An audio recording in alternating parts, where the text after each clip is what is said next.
Pleasure to kick us off with our first panel and fireside chat. Very honored and thrilled to have Shiva Rajgopal, Columbia University professor who's done a lot of work on these topics, and including speaking out and writing and really helping to add some clarity to the conversations in the context of some of the political backlash and media campaigns around ESG. So very pleased that he made the trip down to share his insights.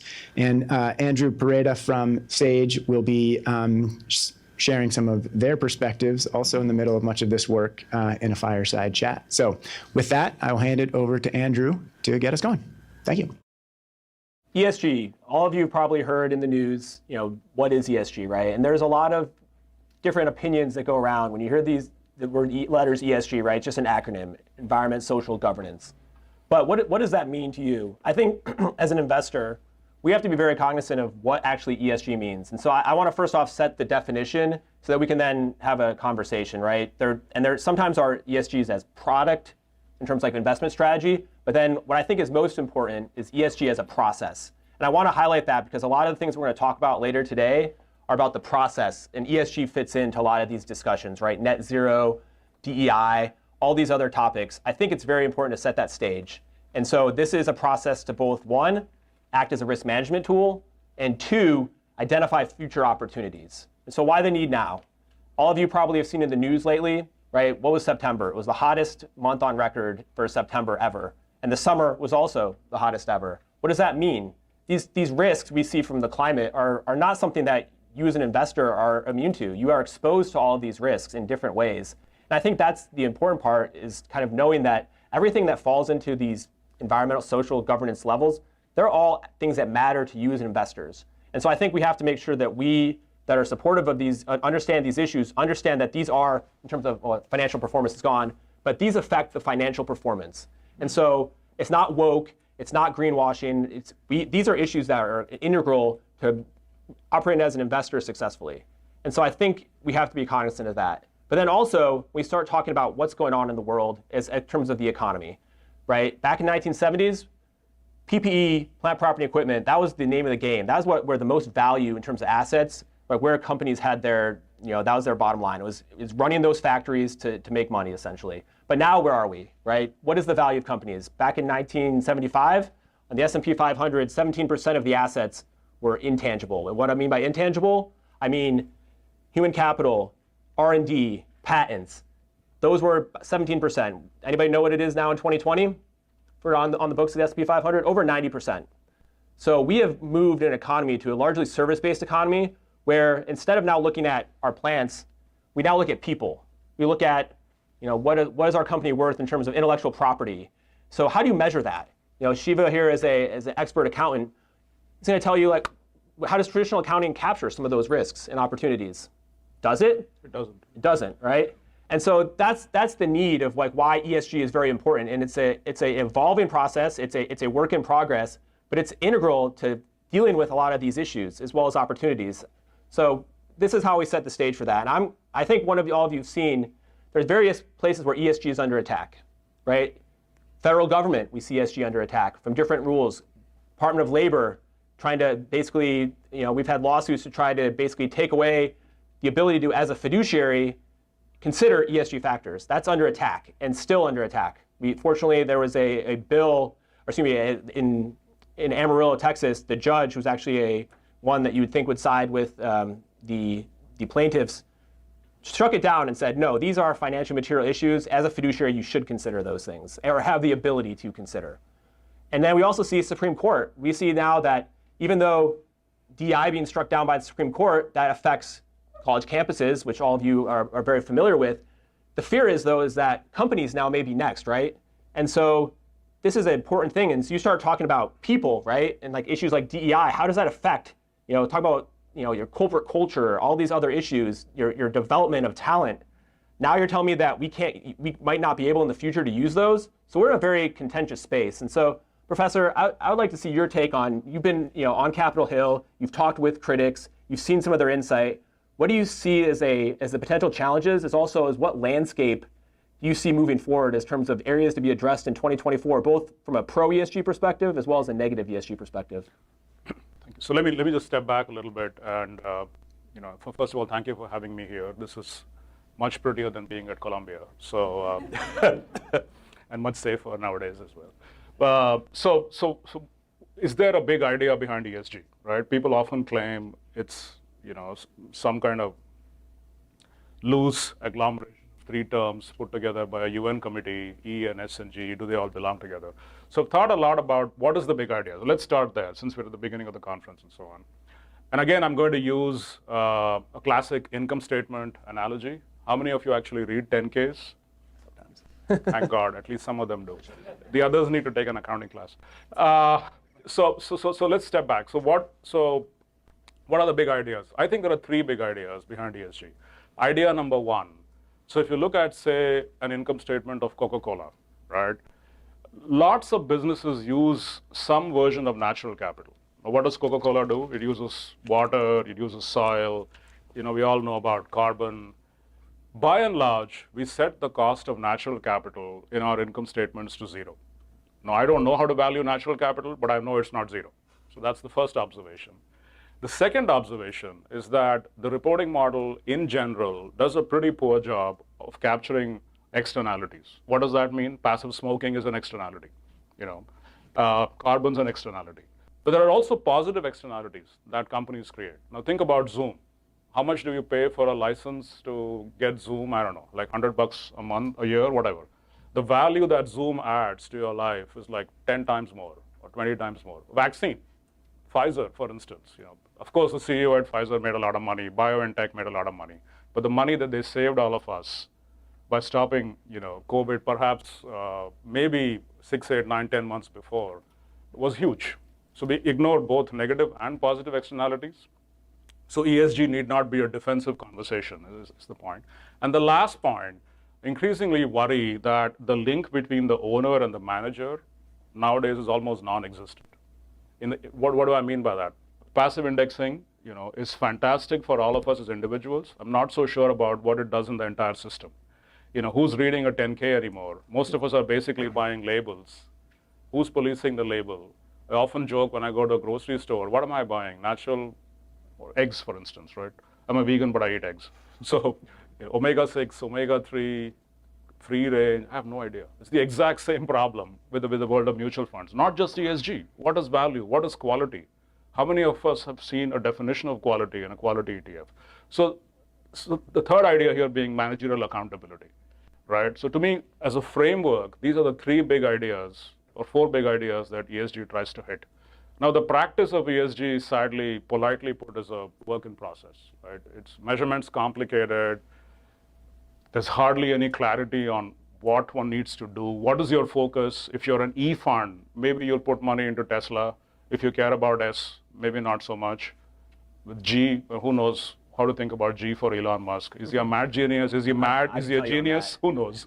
But and that's the other issue. We don't talk about G anymore. G is like arguably the most important of the three letters.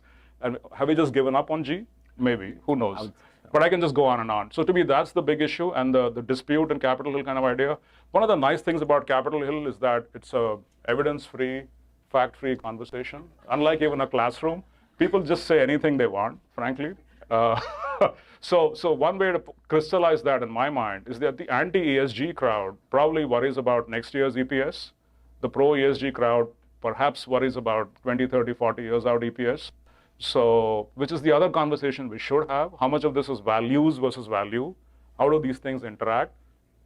And if you're investing for values, that's fine. Just know what the trade-offs are, basically. That's the other problem. We don't want to talk about, we have a world of trade-off denial, right? There is no such thing as a free lunch. So anyway, I'll stop there. I would say that any of you want to talk offline about Tesla, Elon Musk might be bugging my house being out of Austin. But I do think that, hit it on the head. You guys all saw FTX scandal that emerged, right? That was just bad governance in action. And I would say that, in my mind, and it's open for debate, I think that you have to really understand too that they're all linked together, right, to the bottom line of the company. And sometimes E&S issues are a trade-off, right? You might, if you're a utility company and you push for more renewable power, it may cost your consumers more from a kilowatt hour perspective, right? So there are going to be trade-offs sometimes. It's not always a win-win. and that has to be managed together, right? And so ESG is an integral part, but it shouldn't be just looked at standalone from a company and how it operates. But I do think that that's a key point. But I do think also for all of you in the room, the idea of values versus value is a hugely important topic, and sometimes they do align. And so as you start looking at these, as your endowments all have missions usually associated with financial performance, think about an issue like climate change. They're divesting from fossil fuels, hugely important topic, right? And some may say that we have a moral imperative to divest from fossil fuels and we'll act on it. That can also, though, be, even though that's a mission and part of that statement, it can also have financial performance impacts. And we've actually seen that pension funds that divested actually did better than those that didn't, right? As you talk about what timeline you're operating at, endowments, how long do you want your college campus to be around for? Hopefully 100 years from now. And so even in the short term, when oil and gas is doing very well, it may make sense from a long-term perspective to look past that and to see what's going to be successful in a future economy. So there are sometimes where values and values can align. I think it just has to be clear from all of you in the room. If you're a trustee, why are you making certain actions? When you develop your investment policy statements and you start thinking about how you're actually operating, have those conversations. Look at, what am I doing? Am I doing this just to enact a cause? Am I doing it for financial performance? Am I balancing it? I think it's very key to have those discussions because I think it'll help guide you as a trustee moving forward. And so I can't underestimate that enough. But and also though, in terms of thinking of this, you start talking about 2024 and beyond. Where are you seeing like areas that maybe there could be bipartisan support, where there could be an interest from both sides, where we can kind of see things on the same page, though it may not look like that now? I think when you start pulling it back, there is a lot of room for agreement on some of these issues. You see any sort of, so aha moments where you think people can get, we're obviously very supportive here in this room mostly, but going across the aisle, so to speak, like where can we kind of find common ground? Well, I have modest expectations, right? We can start with human capital. Maybe that's how can you be against treating people well? And hopefully, we don't need more evidence to show that motivated people actually map into future cash flows. But having said that, again, I'm going to go back to our reporting model. Barely 15% of US companies actually tell you what their compensation costs are. Okay, seriously. I don't know compensation costs for about 85% of the US companies. They just don't tell you. So even before we get excited about things like turnover, skills, productivity, which is stuff that we would like to know, it would be a nice start to at least know the dollar amount of compensation costs. So the FASB's kind of finally pushed that through after a lot of pressure. The intangibles problem. We've had an intangibles reporting problem since the days of NASDAQ, by definition. The whole point of NASDAQ was to set up companies that don't necessarily make accounting profits, right? It's been like 50 years. We've done a lot of things in 50 years, and we can't seem to figure out how to put intangible assets on the balance sheet somehow. So part of the problem, I would say, again, there's like a $40 trillion AUM coalition pushing for climate reporting. There's not even 1 trillion worrying about what shows up on a 10K. So if there's one thing all of you could do, read 10Ks, put pressure, because you're the customers. Investors are barely represented in this rulemaking process. It's usually, in my mind, captured by CFOs and auditors.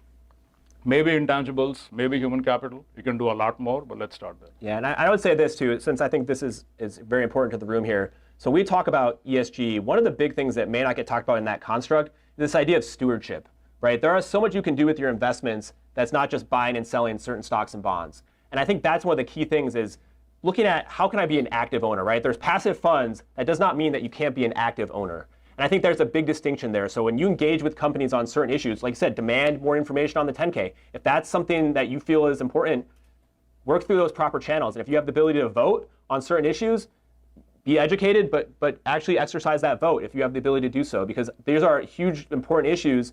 And a lot of times we see actually a pushback in the industry as a whole, where people are trying to be more passive and hands-off and trying to push it to somebody else to make the decision.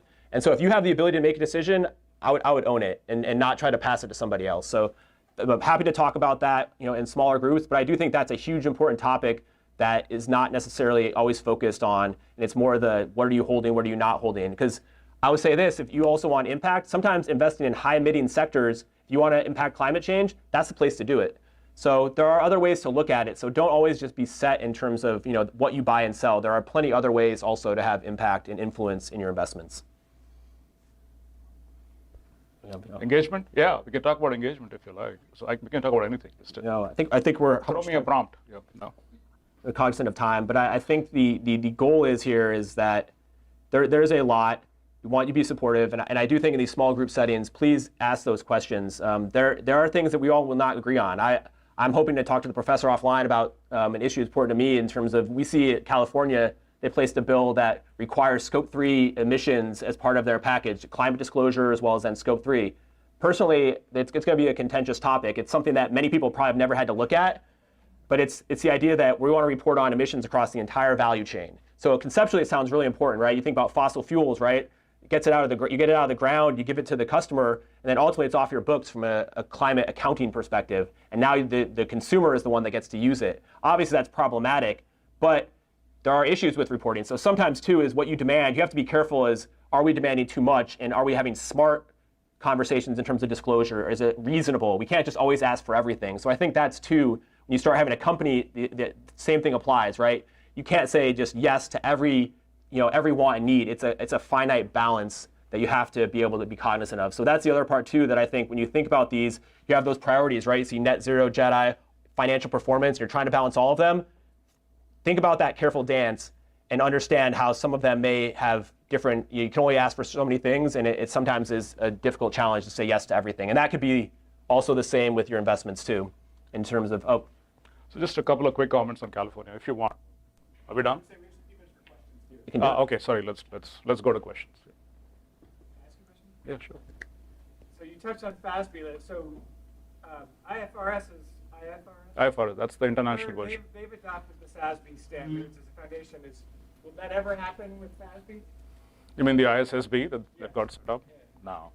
Well, I don't know. Maybe, but yeah. All four-letter words, right?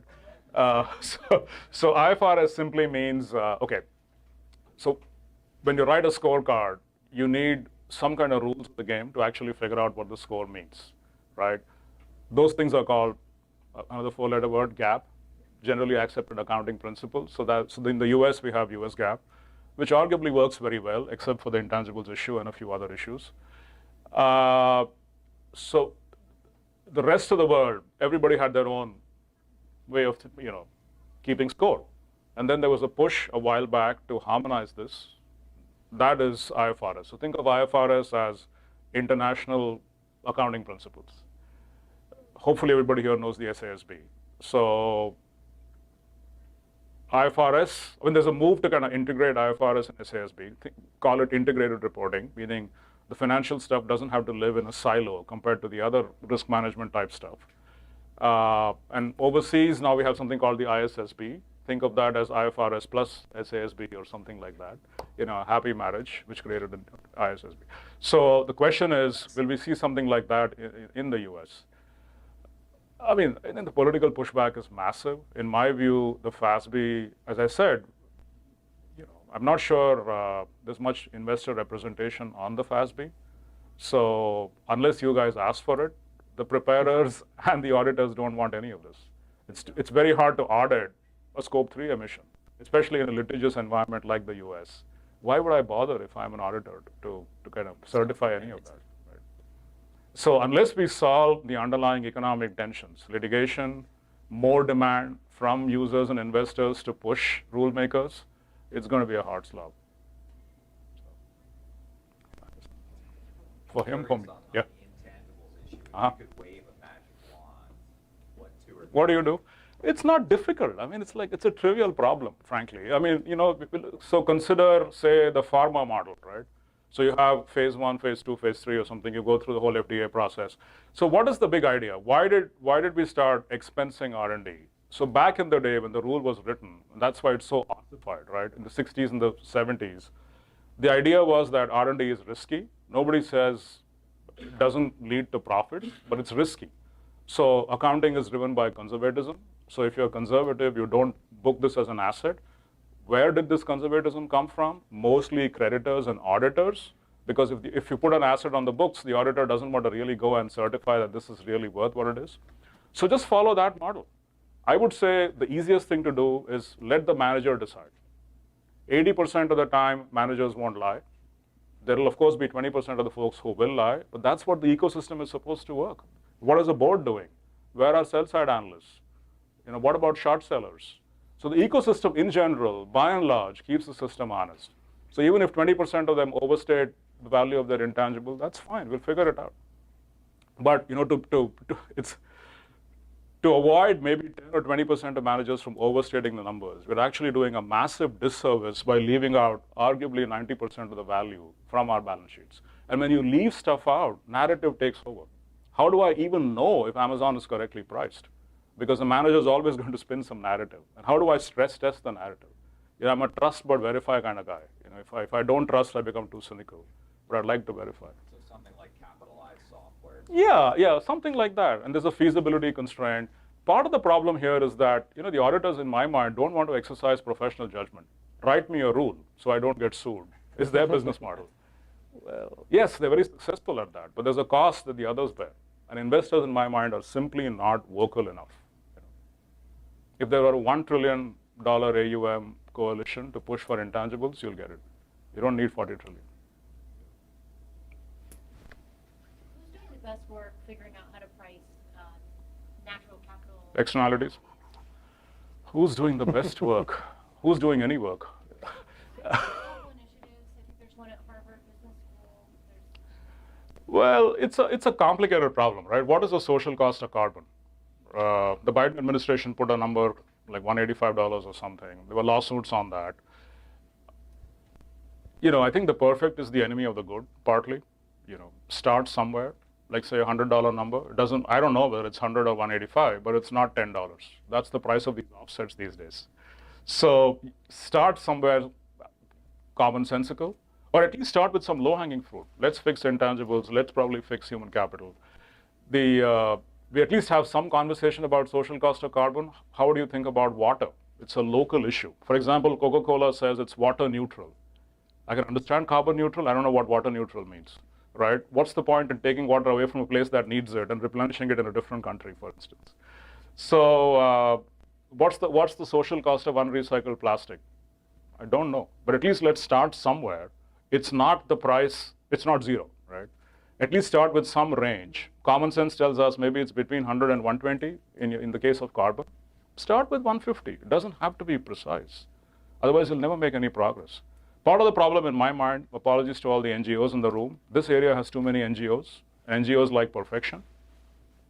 Now, sometimes NGOs don't want to talk about trade-offs. We are out of time, but I will offline love talking to you about that from what investors are doing. I think the effort is starting. The accuracy of it is still work in progress, but there are starting to be some ground up movement on that particular topic. So happy to talk about that later. Thank you.